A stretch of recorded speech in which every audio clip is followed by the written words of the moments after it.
Where to even begin? On the Under the Lights postgame show presented by KEYSYS out at Waldrop Stadium tonight, the Homewood Patriots, Mountain Brook Spartans. Just a non-region game, you know, two communities close to each other, no big deal, right? Well, we'll just let the video roll for the final play.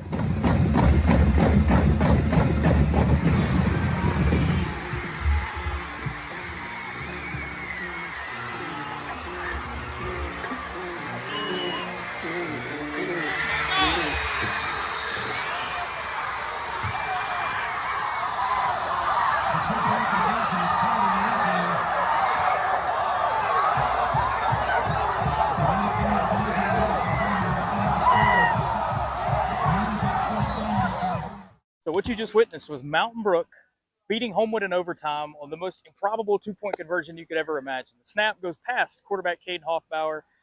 The band was really loud behind us, and he scrambles, he gets the ball, scrambles around, throws it up. Bennett Jordan high points the ball in the end zone. Mountain Brook somehow catches the pass, scores the two-point conversion, and they win it in overtime. And that doesn't even begin to tell the whole story. Mountain Brook was down a touchdown with a minute to go, with 94 yards ahead of them. And Caden Hoffbauer in that offense, 2-minute drill, a 1-minute drill to perfection. They score, they force overtime. Homewood scores first, then Mountain Brook scores. They go for two. They win it in about as improbable a fashion as you could imagine. So nobody has ever seen a game end like that, I don't think, out here. Just the craziness of that final play and the chaos that ensues. But heck of a win for Mountain Brook. I mean, Homewood was ahead most of that ball game. So we're going to hear about that final play from the quarterback, from the receiver, from the head coach on what the win means, and then somehow digest what happened in week 6 of high school football. Everybody got their money's worth tonight, and some. You know, nobody walked away from here not being entertained for sure. My hat's off to Homewood, their fans, great community, Ben and his team.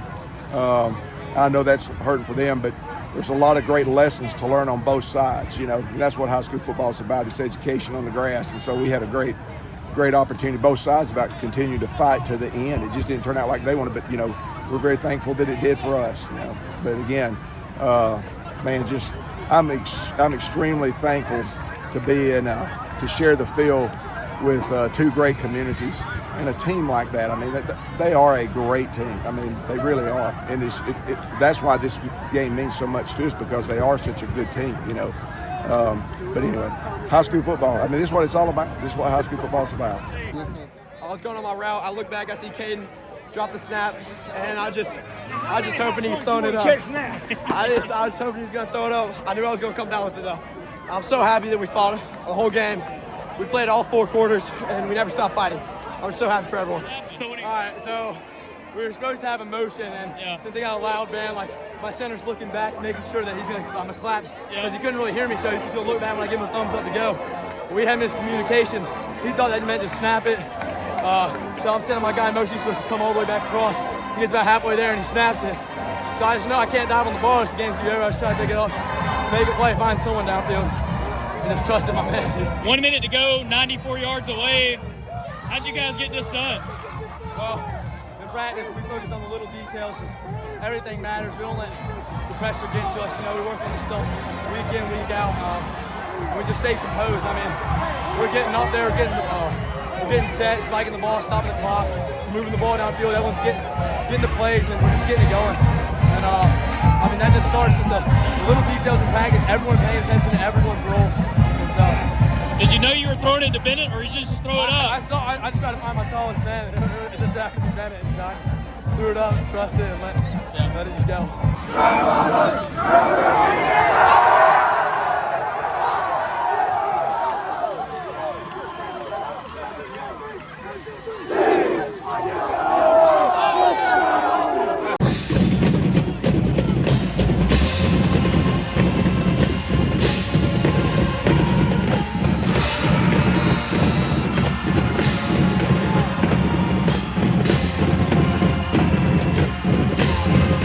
I don't know when or if I will ever see another game finish up like that. That was just a jarring, stunning way for that Mountain Brook football game to end, as they somehow, some way, knockoff rival Homewood on Friday night.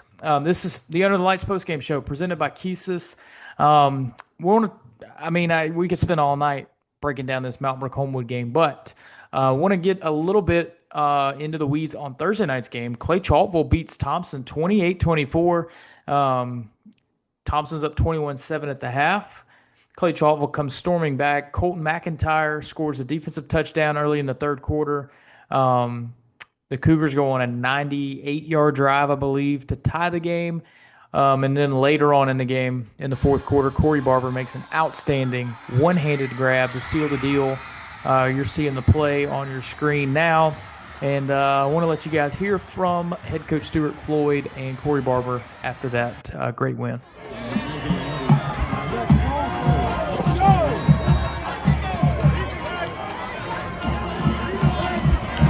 Ladies and gentlemen,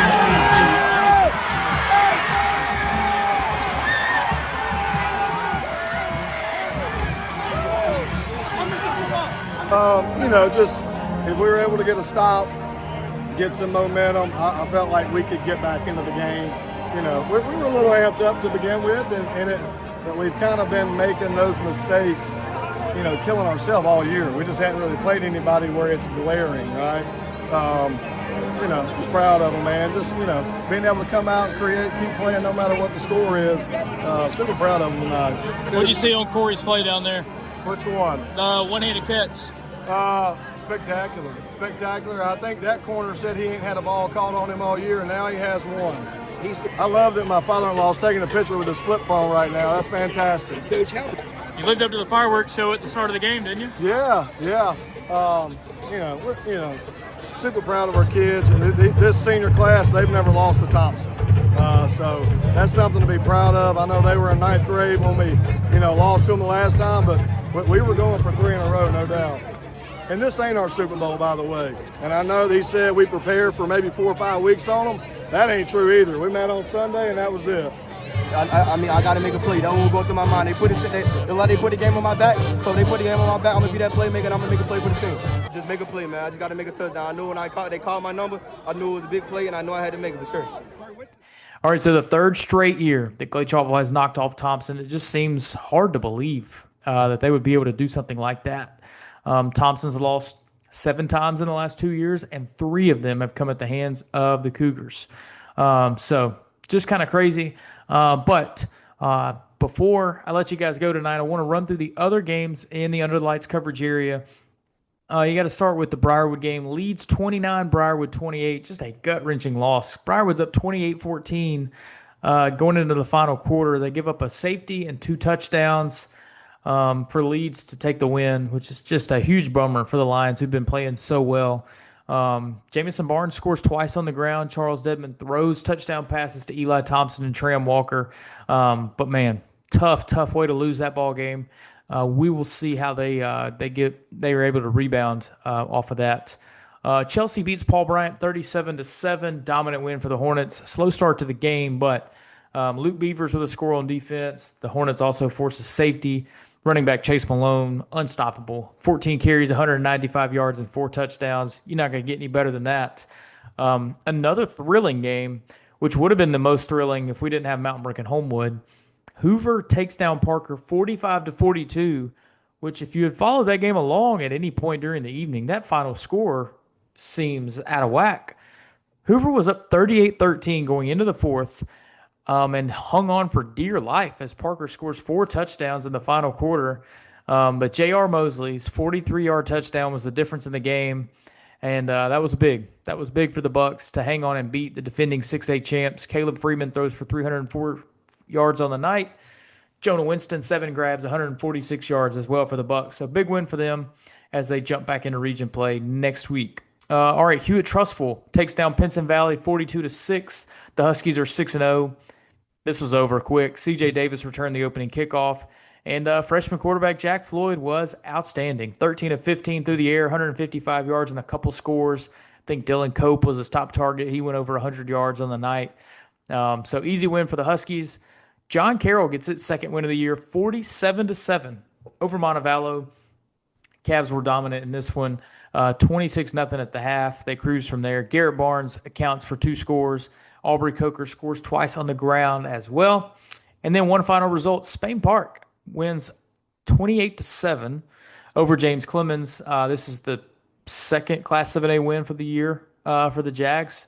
They'll challenge themselves against anybody. And Hudson Hibbert, breakout night for him for the Jags. He scores twice on the ground.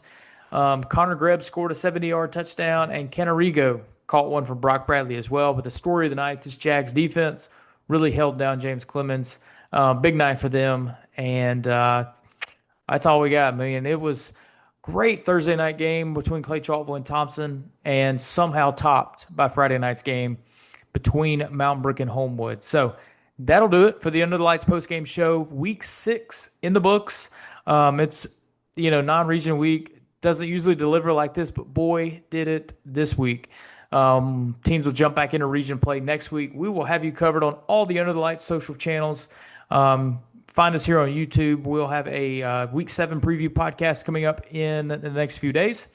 And we will start previewing and breaking down all the upcoming matchups as well. So thanks for tuning in, bearing with us. Crazy games the last couple nights. We'll catch you next time.